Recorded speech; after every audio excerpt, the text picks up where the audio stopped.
എല്ലാ പ്രേക്ഷകർക്കും പതിവ് പോലെ കോക്ടെയിലിന്റെ മറ്റൊരു അധ്യായത്തിലേക്ക് കൂടി സാദരം സ്വാഗതം. ഒരു ലോ അക്കാദമി ഉണ്ടാക്കിയ പൊല്ലാപ്പ് കൊണ്ട് അരിയാഹാരം കഴിക്കാനാവാതെ കഷ്ടപ്പെടുന്ന രണ്ടു പേരുടെ കാഴ്ചകളാണ് ഇപ്പോൾ തലസ്ഥാനവാസികൾക്ക് കണ്ണീർ അനുഭവമാകുന്നത്.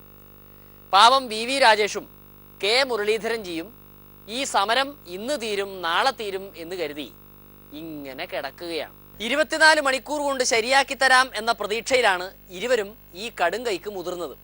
എന്നാൽ ഇപ്പോൾ ഗണപതി കല്യാണം പോലെ നീളുകയാണ് സമവായം. ഇഷ്ടം പോലെ ഭക്ഷണം വെച്ച് വിളമ്പാൻ പഠിപ്പിച്ച ലക്ഷ്മി നായർക്ക് പക്ഷേ ഈ പാവങ്ങളുടെ വിശപ്പ് മനസ്സിലാകുന്നില്ലത്രേ. സമാധാനപരമായ സമരം, ഗാന്ധിയൻ മാർഗത്തിലുള്ള നിരാഹാര സമരം, ഇത് യോജിച്ചുള്ള ഈ പ്രവർത്തനം എല്ലാം ഈ സമരത്തിന് ശക്തി കൂട്ടുന്നുണ്ട്. കെ മുരളീധരൻജിയെ പട്ടിണിക്കിട്ട് രാഷ്ട്രീയ ലാഭം കൊയ്യാനുള്ള പരിപാടിയിലാണ് സഹപ്രവർത്തകർ. എല്ലാ ദിവസവും മുരളീധരൻജിയുടെ സമരപ്പന്തലിൽ വന്നു പോകാത്ത നേതാക്കളില്ല. സമരത്തിന്റെ ലാഭവിഹിതം കൂടുതൽ കിട്ടുക മുരളീധരൻജിക്കാണെങ്കിലും എന്തെങ്കിലും ഒരംശം കിട്ടുകയാണെങ്കിൽ കളയേണ്ടല്ലോ എന്ന് കരുതിയാണ് മറ്റു നേതാക്കൾ രാവും പകലുമില്ലാതെ ഇങ്ങനെ വന്നു പോകുന്നത്. ചെന്നിത്തലാജിയൊക്കെ ഫോട്ടോഗ്രാഫർമാരെ വാടകയ്ക്കെടുത്താണ് വന്നിരിക്കുന്നത്. മുരളീധരൻജി പട്ടിണി കിടക്കാൻ തുടങ്ങിയപ്പോഴാണ് സംഗതിക്ക് ഒരു കൊഴുപ്പൊക്കെ വന്നത്. KPCC ഓഫീസിൽ കാണുന്ന അഭിനയ പ്രകടനങ്ങളെല്ലാം പേരൂർക്കട നിവാസികൾക്ക് ലൈവായി കാണാനുള്ള അവസരം കിട്ടി. മുരളീധരൻജി ആണെങ്കിൽ മറ്റുള്ളവരെ പോലെയല്ല, ഗാന്ധി മാർഗത്തിലുള്ള സമരമേ ചെയ്യൂ. ഇത്രയും നാളും സമരത്തിന് ഇറങ്ങാത്തതും ഈ ഗാന്ധി മാർഗം മുറുകെ പിടിച്ചിരിക്കുന്നത് കൊണ്ടാണ്. കെ മുരളീധരൻ നടത്തുന്ന സമരം ഒരു ധർമ്മ സമരമാണ്. ന്യായമായി ഇത്ര ദിവസം കാത്തിരുന്ന അദ്ദേഹം എടുത്തിയാടി സമരത്തിലേക്ക് പുറപ്പെട്ടില്ല. രാഷ്ട്രീയം കണ്ടുകൊണ്ട് അദ്ദേഹം രാഷ്ട്രീയ പ്രേരിതമായ ഒരു സമരം നടത്തിയില്ല. 20 ദിവസം കാത്തിരുന്ന ശേഷമാണ് ഇങ്ങനെ ഒരു സമരത്തിലേക്ക് ഇറങ്ങാൻ നിർബന്ധിതമായത്. അല്ലാണ്ട് ആദ്യമേ നിരാഹാരം തുടങ്ങാനൊന്നും കെ മുരളീധരനോ കോൺഗ്രസ് പാർട്ടിയോ UDF തീരുമാനിച്ചില്ല. കഴിഞ്ഞ 2 ദിവസം മണിപ്പൂരിലെ തെരഞ്ഞെടുപ്പുമായി ബന്ധപ്പെട്ട് എനിക്ക് ഡൽഹിയിൽ നിൽക്കേണ്ടി വന്നു. പക്ഷെ രാവിലെ ഉച്ചയ്ക്കും വൈകിട്ടും എനിക്ക് കിട്ടുന്ന സമയങ്ങളിലൊക്കെ ഞാൻ ശ്രീ കെ മുരളീധരനുമായി ഫോണിൽ സംസാരിക്കുന്നുണ്ടായിരുന്നു. അദ്ദേഹത്തിന്റെ ഈ സമരം തീർച്ചയായും കേരളത്തിലെ ജനങ്ങൾ വളരെ ഗൗരവത്തോടു കൂടി കാണുന്ന ഒരു കാര്യമാണ്. പ്രവേശിക്കുകയാണ് നാളെ. ശ്രീ മുരളീധരൻ വട്ടിയൂർക്കാവ് MLA മാത്രമല്ല, കോൺഗ്രസിന്റെ ഏറ്റവും സമുന്നതനായ നേതാവാണ്, KPCCയുടെ മുൻ പ്രസിഡന്റാണ്. അദ്ദേഹത്തിന്റെ നിരാഹാരം അത് പരിഹാരമുണ്ടാക്കാൻ അടിയന്തരമായി നടപടി സ്വീകരിക്കണം. അദ്ദേഹത്തിന്റെ നിയോജക മണ്ഡലത്തിലെ ഏറ്റവും വലിയൊരു പ്രശ്നം വന്ന് 3 ആഴ്ച കാത്തിരുന്ന ശേഷമാണ് ഇതുപോലെ ഒരു സമര പരിപാടിയുമായി രംഗത്തേക്ക് വന്നിരിക്കുന്നത്.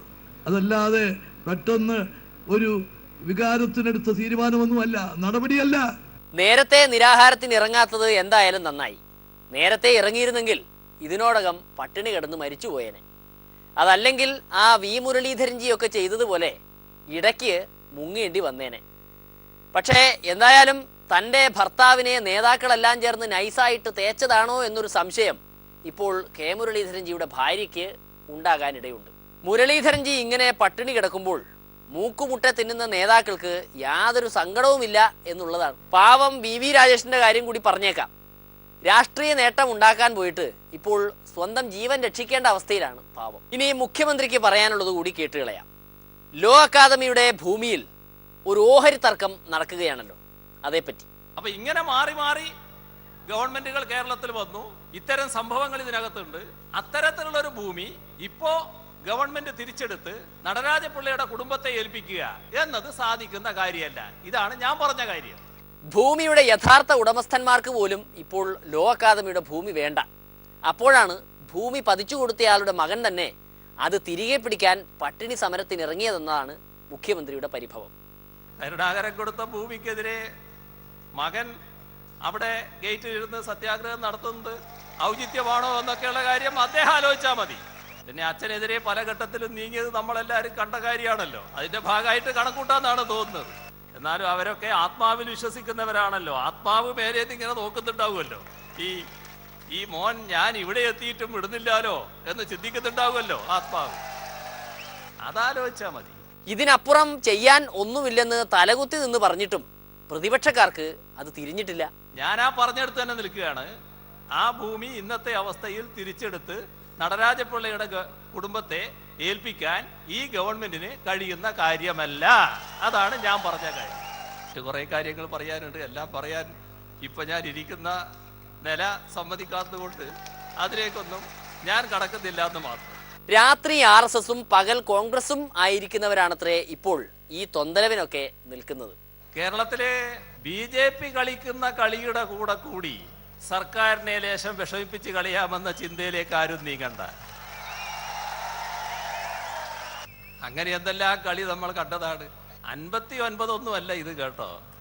ആ മോഹം നമ്മുടെ രാജ്യത്ത് ഇന്നൊരു ശക്തിക്കും ഇല്ല. അതാണ് യഥാർത്ഥ വസ്തുത. കാരണം അതൊന്നും പ്രായോഗികമാക്കാൻ കഴിയില്ല. അതാണ് യഥാർത്ഥ വസ്തുത. ഇനി വിരട്ടുന്നവരോട് പറയാനുള്ളത്, വിരട്ടലൊന്നും ഇങ്ങോട്ട് വേണ്ട എന്ന് മാത്രമേ ഞങ്ങൾക്ക് പറയാനുള്ളൂ. ഞങ്ങൾ ഈ നാട്ടിലെ ജനങ്ങളുടെ കൂടെയാണ് നിൽക്കുന്നത്. ജനമാണ് ഞങ്ങളുടെ ശക്തി. ആ ജനത്തിനു വേണ്ടിയുള്ള നിലപാടാണ് ഞങ്ങൾ സ്വീകരിക്കുന്നത്. ഇതൊന്നുമല്ല വിരട്ടൽ. യഥാർത്ഥ വിരട്ടൽ വരാനിരിക്കുന്നതേ ഉള്ളൂ. വിജിലൻസ് ഡയറക്ടറായ ജേക്കബ് തോമസിനെ വിരട്ടാൻ നോക്കിയ IASകാരെയൊക്കെ ശരിക്കും വിരട്ടിവിടാനുള്ള പരിപാടിയിലാണ് മുഖ്യമന്ത്രി. ഒരു പ്രശ്നം ഉന്നയിച്ച് ഒരു ഫയൽ വന്നാൽ എന്താണ് അതിൻ്റെ നിയമവശം, അത് പരിശോധിക്കേണ്ട ബാധ്യത സർക്കാരിനില്ലേ? ആ ബാധ്യതയാണ് നിറവേറ്റിയത്. അത് വിജിലൻസ് ഡയറക്ടറായിരിക്കുന്ന ആളുടെ നിലപാടുമായി ബന്ധപ്പെട്ടൊരു പ്രശ്നമല്ല.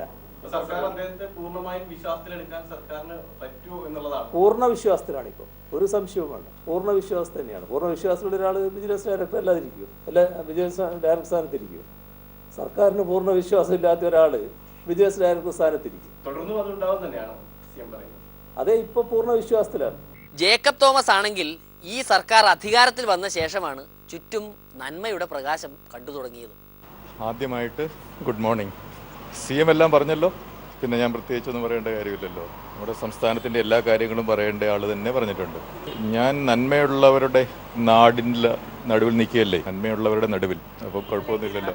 ജേക്കബ് തോമസ് പഴയ പോലെ ഓടി നടന്ന് പണിയെടുക്കുന്നില്ലല്ലോ എന്ന് ചിലർ അങ്ങാടി വർത്തമാനം പറയുന്നുണ്ട്. ഈ കേസ് പിടിക്കൽ എന്നത് തുമ്പിയെ പിടിക്കുന്നത് പോലുള്ള പരിപാടിയല്ലെന്നാണ് ജേക്കബ് സാർ പറയുന്നത്. അയ്യോ, കേരളത്തിൽ ഇപ്പോൾ 655 വിജിലൻസ് കേസുകൾ അന്വേഷിക്കുന്നുണ്ട്. 11,000 പരാതികൾ വിജിലൻസ് ഇപ്പോൾ അന്വേഷിക്കുന്നുണ്ട്.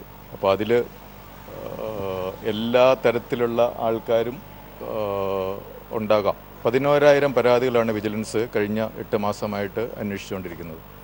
655 കേസുകളും വിജിലൻസ് അന്വേഷിക്കുന്നുണ്ട്.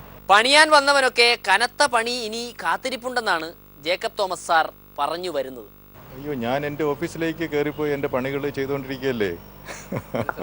മുഖ്യമന്ത്രി മറുപടി വളരെ ഭംഗിയായിട്ട് നിങ്ങൾക്ക് മനസ്സിലാകുന്ന വിധത്തിൽ പറഞ്ഞിട്ടുണ്ടല്ലോ. പിന്നെ ഞാൻ പ്രത്യേകിച്ച് അതിനെപ്പറ്റി പറയേണ്ട കാര്യമില്ല. പ്രതിപക്ഷത്തിന് വീര്യം പോരാ എന്ന് പറഞ്ഞ K മുരളീധരൻ ജി ഇപ്പോൾ വീര്യം കൂട്ടാനുള്ള സമരത്തിലാണല്ലോ. ഇതിലും വലിയ വീര്യം കൂട്ടിയുള്ള സമരത്തിനാണത്രേ ഇനി UDF ഇറങ്ങാൻ പോകുന്നത്. ജോറായിരിക്കും. പക്ഷെ സംസ്ഥാന അടിസ്ഥാനത്തിൽ ആദ്യമായിട്ട് നടക്കുന്ന ഒരു പരിപാടി, നമ്മുടെ പ്രവർത്തകർക്ക് സമരത്തിന് വീര്യം പോരാ, കുറെ കൂടി നമ്മൾ ഉഷാറ് വേണം എന്നൊക്കെ ആവശ്യപ്പെടുന്നവരുണ്ട്. അത് അറിയാനപ്പെടാത്തതുകൊണ്ടല്ല, നടത്തിയ സമരങ്ങൾ കൊണ്ട് നമുക്ക് ഏറെ നേട്ടങ്ങൾ കൈവരിക്കാൻ കഴിഞ്ഞിട്ടുണ്ട്. അതാരും നിഷേധിച്ചിട്ട് കാര്യമില്ല. വീര്യമില്ലെന്നൊക്കെ ആളുകൾ വെറുതെ പറയുന്നതാണ്. കോൺഗ്രസ് ഇതുവരെ ചെയ്ത സമരങ്ങളുടെ നേട്ടം എന്തൊക്കെയാണെന്ന് കേൾക്കണ്ടേ. രണ്ടാമൻ മന്ത്രിസഭയിൽ നിന്ന് രാജിവെക്കേണ്ടി വന്നു 5 മാസം തികയുന്നതിന് മുമ്പ്. അതുപോലെ തന്നെ മറ്റൊരു മന്ത്രി മേഴ്സിക്കുട്ടിയമ്മ ഇപ്പോൾ നേരിടുക അന്വേഷണത്തെ, വിജിലൻസ് അന്വേഷണത്തെ. മറ്റ് മണി എന്ന് പറയുന്ന ഒരു മന്ത്രി കോടതിയിൽ കൊലക്കേസിലെ പ്രതിയായി നിലനിൽക്കുകയാണ്. ഇതൊക്കെ തേച്ചു മാച്ചു കളയാനുള്ള ശ്രമത്തിലായിരുന്നെങ്കിൽ നമ്മുടെ നിരന്തരമായ സമ്മർദ്ദങ്ങളും ഇതൊരുമാതിരി 8 കാലി മമ്മൂഞ്ഞ് പരിപാടിയായി പോയി സാറേ. കേരളത്തിൽ ഇടതുപക്ഷം ഭരിക്കുന്നത് കൊണ്ടാണ് മഴ പെയ്യാത്തത് എന്ന് പറഞ്ഞ കുമ്മനംജിക്ക് ഇതിനേക്കാൾ സ്റ്റാൻഡേർഡ് ഉണ്ട്. നിയമസഭയ്ക്ക് അകത്തും പുറത്തും കൂട്ടായും ഒറ്റയ്ക്കും ഒക്കെ നടത്തിയ എല്ലാ സമരങ്ങളുടെയും ഫലമായിട്ടാണ് തീരെ നിവൃത്തിയില്ലാത്ത സാഹചര്യത്തിൽ ഇത്തരത്തിലുള്ള നടപടികൾ അവർക്ക് സ്വീകരിക്കേണ്ടി വന്നത്. ഇപ്പോഴും ഈ സമരം എളുപ്പം തീരും എന്ന് നമുക്കാർക്കും പ്രതീക്ഷിക്കേണ്ട കാര്യമില്ല. നീണ്ടു നിൽക്കുന്ന ഒരു സമരത്തിൻ്റെ ആരംഭങ്ങൾ മാത്രമായിട്ടാണ് നാം ഇതിനെയൊക്കെ കാണേണ്ടതായിട്ടുള്ളത്. അതെ സാർ, ഇനിയും വഴിയേ പോകുന്ന സമര വിജയങ്ങളെല്ലാം സ്വന്തം പോക്കറ്റിലാക്കണം. അടിപൊളി. ഇന്നത്തെ ഈ സമരത്തിൽ നമ്മുടെ ഉദ്ദേശം തന്നെ നമുക്ക് ഇനി അങ്ങോട്ടേക്കുള്ള നമ്മുടെ സമര പരിപാടികൾ, അതിൻ്റെ ആവശ്യകത അത് എങ്ങനെ ആയിരിക്കണം എന്നുള്ളതിനെ സംബന്ധിച്ച് രൂപം കൊടുക്കാൻ വേണ്ടിയാണ്. എല്ലാ സംസ്ഥാന നേതാക്കളും ഈ സമ്മേളനത്തിൽ പങ്കെടുക്കുന്നുണ്ട്. അവരൊക്കെ ദീർഘമായി അത്തരം കാര്യങ്ങളെക്കുറിച്ച് സംസാരിക്കുമെന്നുള്ളത് ഞാൻ അതിലേക്ക് കടക്കത്തില്ല.